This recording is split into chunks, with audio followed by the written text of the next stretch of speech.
¿Qué tal? ¿Cómo están? Bienvenidos y bienvenidas a una nueva edición de Los Lugares de la Memoria, este espacio, este programa que junto a NOR Producciones y TV Pública Pampeana tratamos de llevar las historias de esos espacios, esos lugares, los nombres de calles, edificios, que están nombrados o que tienen una significancia histórica en la construcción identitaria de alguna localidad, de nuestra provincia en general, o que han sido referencias importantes en espacios como la cultura, como la salud, la política y demás. En este caso, nos vamos a referir a tal vez una de las figuras más controversiales en términos de su obra y de su vida en el ámbito de la cultura, que es Juan Josena, un poeta, cuentista, dramaturgo, que tiene un espacio allí en su localidad natal, en General Pico, un mural con su nombre en un espacio cultural en las cercanías de los galpones ferroviarios. Juan Josena, que nació justamente en esta localidad en 1944, que tuvo una trayectoria además importante en términos de su literatura, premiado múltiples veces, incluso reeditado dentro de las editoriales siempre de la provincia de La Pampa. Para hablar de esa trayectoria y sobre todo de la importancia, la significación y lo que hay detrás muchas veces de estas obras, nos encontramos y nos acompañan Diana Moro, profesora de literatura, y Bruno Mondino, también profesor de literatura. Bienvenidos y gracias por acompañarnos.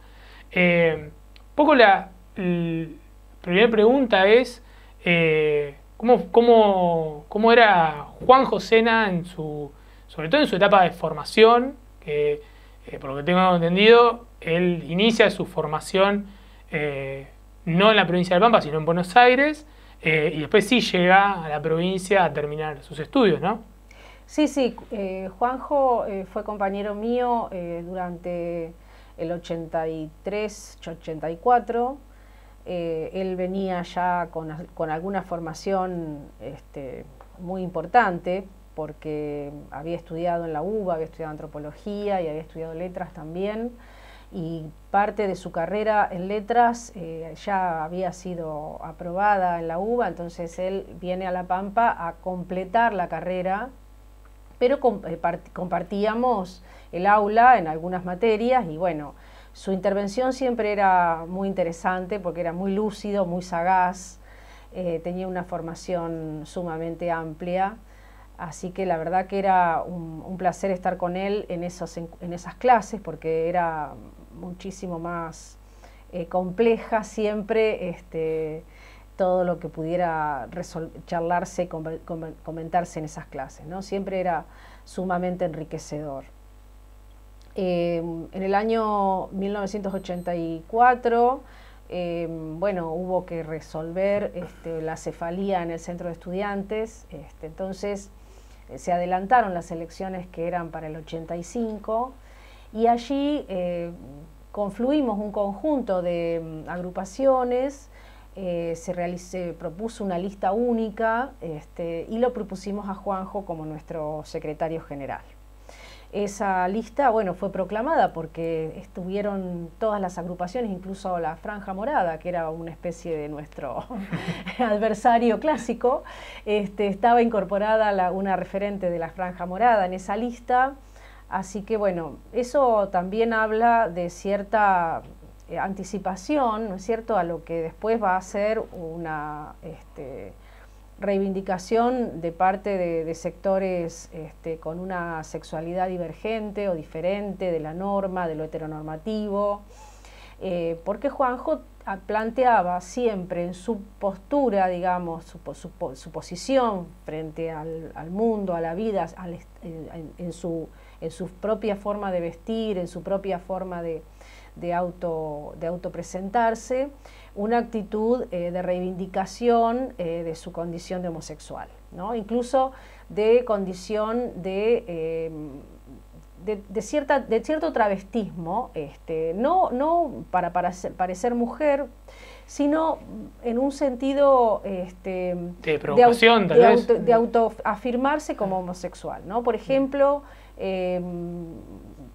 tener cierto maquillaje, cosa que en los hombres era como algo absolutamente rechazado. Bueno, entonces él tenía esas formas de afirmación que en la década del 80 era disruptivo, mucho más que ahora, obviamente, porque en ese momento no era fácil para quienes tenían una sexualidad diferente poder mostrarse, ¿no? Y él en eso fue un pionero en Santa Rosa. Y creo que las agrupaciones estudiantiles estuvimos a la altura de esa cuestión. Él ya había sido, en el numeral de los 80, ya era un escritor, ya había sido escritor, había escrito, había sido premiado en esa época, o llega después. Y según menciona, él mismo comenzó a escribir desde muy pequeño, ¿no? Y tiene cuentos escritos a partir del 66, creo que es el primero que está registrado en la primera antología que se hizo en la provincia. Y también el premio que tuvo de mayor importancia es de la Universidad de Panamá, que fue premiado por la colección de sus cuentos quizás más conocidos, que son los que esty agrupados bajo el título de La Última Noche del Imperio. Bueno, fue premiado en el 76 por la Universidad de Panamá y publicado en 1977.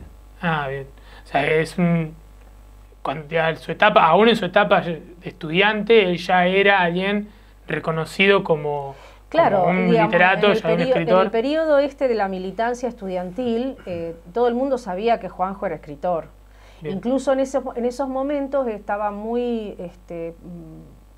era muy importante el premio a distintos géneros literarios que se denominaba Vivir en Democracia con Justicia Social, propiciado por la dirección en ese momento de Cultura de la provincia. Bueno, y Juanjo obtuvo varios premios ahí, no me acuerdo si 2 o 3, pero están publicados en el contexto de ese premio. Bien. Juanjo además es tiene otra faceta además de cuentista y escritor que vamos a abordar a partir del segundo bloque.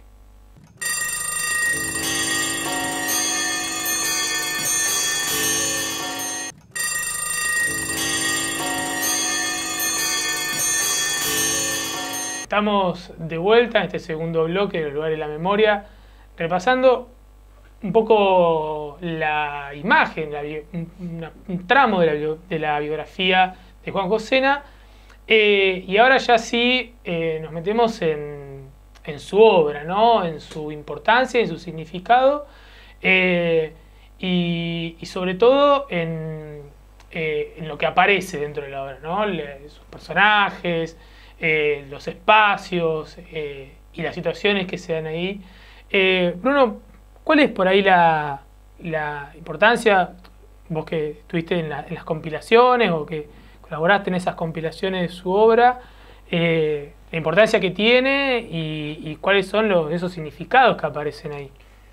Sí, yo estuve en la segunda antología, no estuve en la primera, que bueno, es Los Condenados de este Mundo, y la segunda, que es Los Hombres Mueren y No Son Felices, que bueno, son las publicaciones más recientes y que reúnen parte de su obra, ¿no? Él ha dicho en algunas entrevistas que tiene mucha obra sin editar, ¿no? Hablaba de que tenía como unos 20 libros de 300 páginas, una cosa así. Y me interesa detenerme, digamos, en estas antologías porque, bueno, tiene títulos, creo yo que son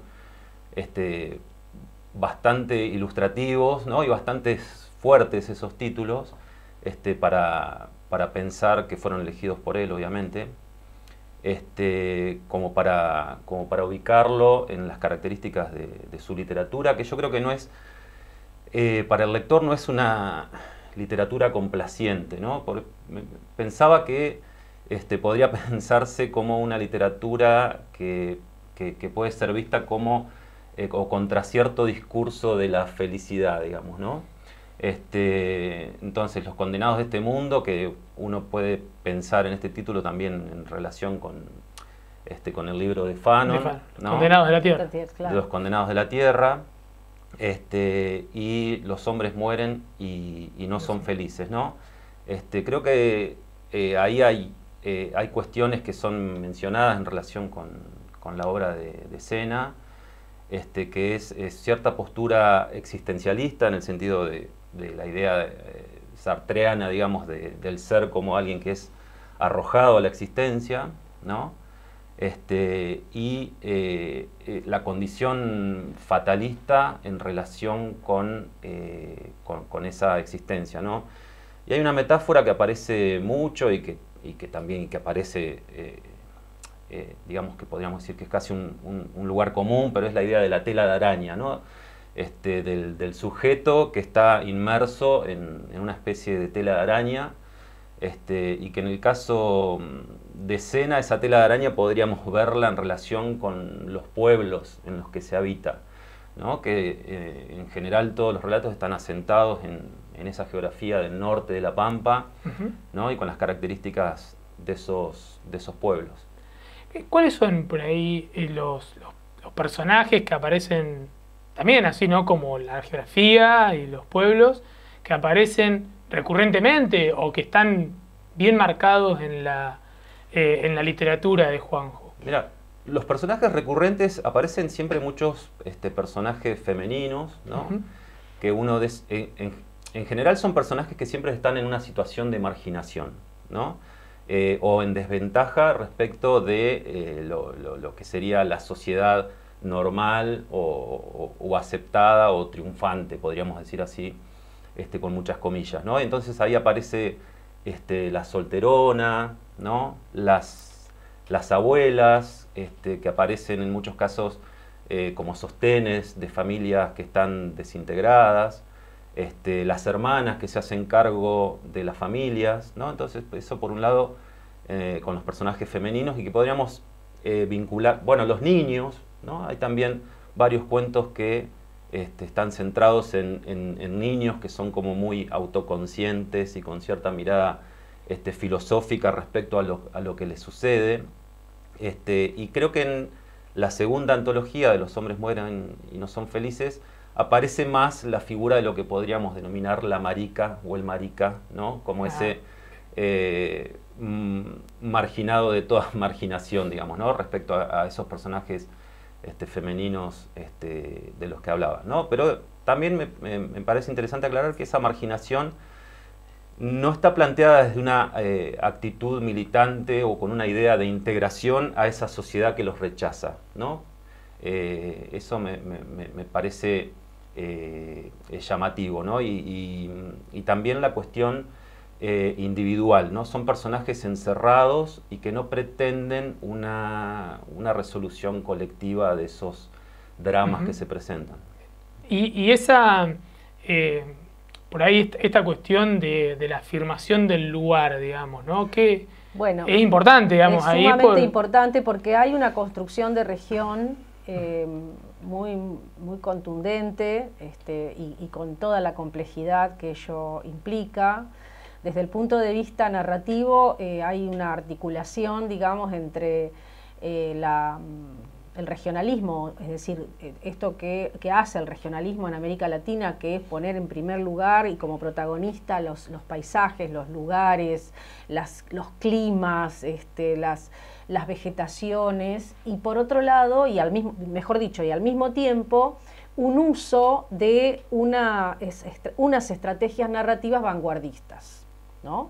Con un enorme trabajo de tecnificación literaria, ¿no? La mayoría de los cuentos de Juanjo no son cuentos lineales, son cuentos con muchísimo trabajo de tecnificación literaria y de mucho trabajo con el lenguaje.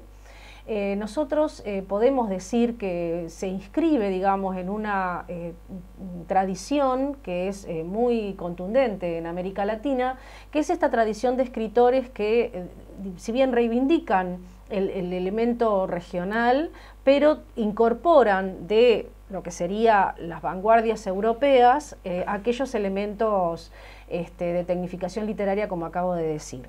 Y tiene, digamos, una especie de vinculación, probablemente querida o no, porque de todos modos Juanjo era sumamente lector, así que no podemos decir que haya desconocido, pero sí, digamos, de una articulación desde el punto de vista de la tradición literaria con Faulkner, con William Faulkner, del sur de los Estados Unidos, que también, digamos, construye una región marginada, ¿no?, en relación al norte industrial. El sur de Estados Unidos es una región por lo menos periférica desde el punto de vista económico, y de Rulfo, o también de algún otro escritor como José Donoso, pienso, ¿no?, en términos de construcción de estos personajes, como decía Bruno, que son marginales pero que no quieren integrarse a la sociedad, ¿no? Estoy pensando en El lugar sin límite de José Donoso, digamos, podríamos pensar también allí una articulación. Y una de las cosas que evidentemente están sucediendo y que ojalá se pueda revertir es que no hay una buena crítica literaria profusa respecto de la obra de Juanjo. Bien. Ahí hay algo interesante que es esto, ¿no? Las compilaciones que incluso salen bastante tardíamente, ¿no?, en relación a sus primeras obras, sobre todo, y sobre todo la distancia en relación a la más conocida, o por lo menos a la premiada que nombrábamos en el primer bloque, que es La última noche del Imperio. Y esto que vos decías también marca un poco ese lugar de Juanjo en la literatura pampeana que vamos a abordar a partir del tercer bloque.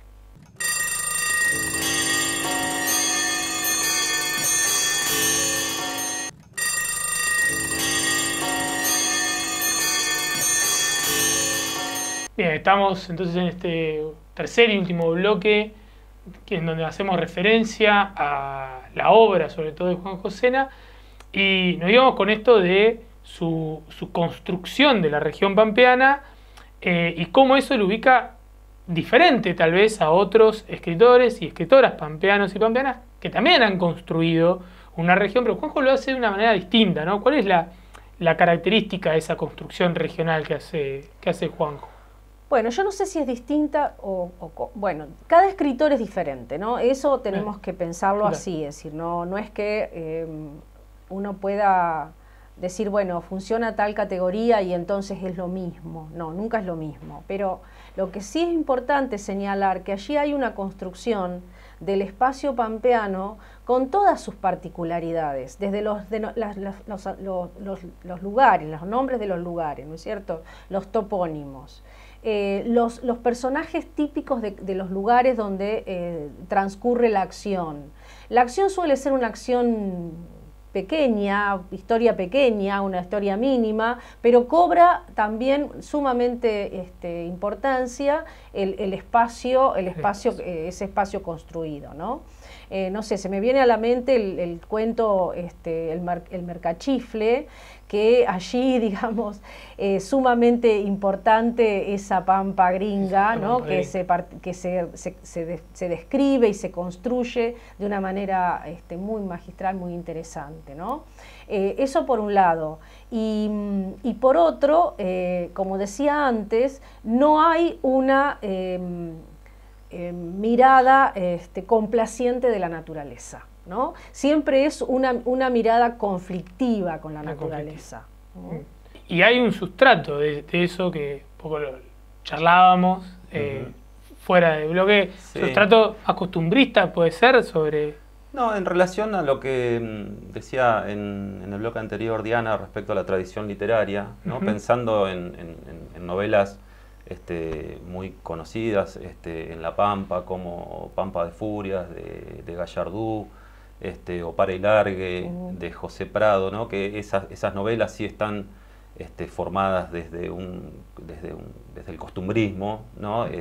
Y que tiene que ver con la inmigración gringa, como decía Diana, y ahí hay una reformulación de ese realismo en relación con las vanguardias de los 60 y los 70, ¿no? En la obra de Juanjo, que también un poco él se para en contramano de ese regionalismo, o quizás no querría ser llamado regionalista, ¿no? Pero aparece también, tal vez algo que no se destaca demasiado, me parece a mí, que hay un conocimiento muy detallado de la vida de los pueblos y sobre todo de cierta vida chacarera, ¿no? Aparecen esos personajes gringos, ¿no? Inmigrantes que ya desde lo que sufrieron en esas novelas que mencionaba anteriormente, ¿no? Ahora ya el despojo y la caída de esos inmigrantes chacareros, ¿no? La caída, quiero decir, económica, ¿no? O la pérdida de los sueños que tenían respecto al progreso. Bueno, eso ya en los cuentos de Juanjo es muy fuerte, muy marcado, digamos, esa caída prácticamente irremediable, ¿no? Hay una cuestión que es esto un poco que vos decías, Diana, en el bloque anterior, bueno, hay una falta de crítica literaria sobre la obra. Una pregunta que la hago por ahí, también hay una falta de, si se quiere, de incentivo a la lectura de Juanjo como una lectura pampeana propiamente dicha, como por ahí hay de otro, digo, pienso en mismo Bustriazo o Morisoli, como para ponerlo también, digamos, dentro de ese conjunto de lecturas casi obligatorias, por así decirlo, de la pampeanidad, ¿o no?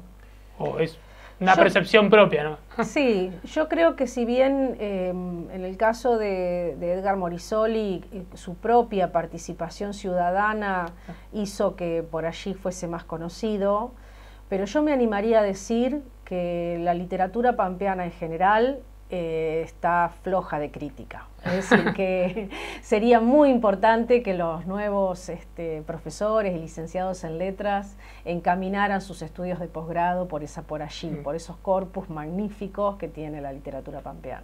Bien, y qué bueno sería que esto, ¿no? Ambos son también profesores en nivel secundario. Sí, bueno, sí. Nosotros trabajamos. Trabajamos, me incluyo yo también, sí. En nivel secundario. Qué bueno sería también incorporar este tipo de lecturas, sí, ¿no? Pero yo creo que no tendría que ir en el sentido de una reivindicación de la pampeanidad por la pampeanidad misma, ¿no? Sino de ubicarlos como escritores, ¿no? O personas que escribieron desde este territorio, desde acá, pero no necesariamente que sea una reivindicación de, porque son pampeanos. O porque, claro, ¿no? Sino porque tienen una calidad literaria, en el caso de Juanjo, a la altura de Rulfo, o en el caso de Bustriazo, a la altura de Vallejo, y sin embargo no están en el mismo lugar. En el mismo lugar. Acá, exactamente. Bueno, muchísimas gracias, Bruno y Diana, por acompañarnos hoy en este recorrido por la obra y vida de Juanjo Sena. Nosotros nos despedimos y nos encontramos en la próxima semana.